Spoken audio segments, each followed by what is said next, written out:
Halton Health wants to keep you safe while enjoying the outdoors this summer without being affected by a little bug that can cause big problems. So one thing people might know about is Lyme disease, which is a bacterial infection that's spread to people by tick bites.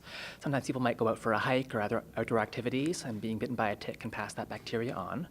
It can lead to symptoms like a bullseye-like rash near the bite site, things like fever or chills, headache, feeling very tired.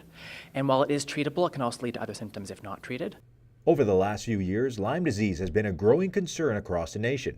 According to Stats Canada, Ontario has the highest infection rate of all provinces. In parts of the United States, like the Northeast, there have been greater rates of these black-legged ticks that can carry Lyme disease, and birds that are coming up north can carry them with them.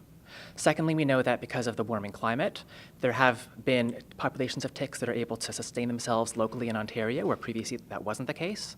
Thirdly, we know that because of increased awareness of Lyme disease, people are submitting ticks more often, and that's leading to increased detection of tick populations.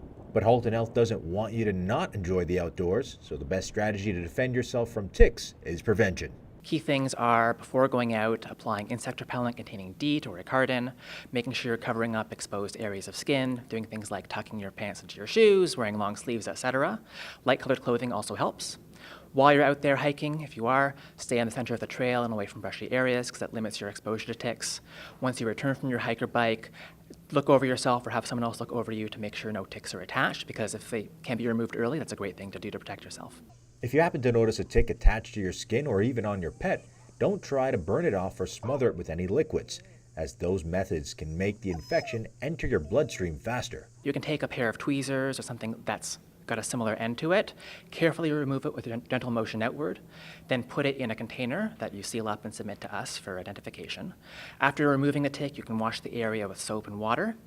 And in general, if you remove it early, there is very little risk of infection. However, for people who do develop symptoms like I described earlier, they might want to see their family doctor. Tenenbaum says you shouldn't get too squeamish on the possibility of contracting Lyme disease. Only this one kind of black-legged tick that can pass on Lyme disease, and not all black-legged ticks carry the bacteria. So the risk remains low. However, we want to make sure that we're aware of the situation. We're making sure people are protecting themselves even against a low risk. For more information on Lyme disease and prevention, head to halton.ca/Lyme disease. For Halton News, I'm Hayden Narine.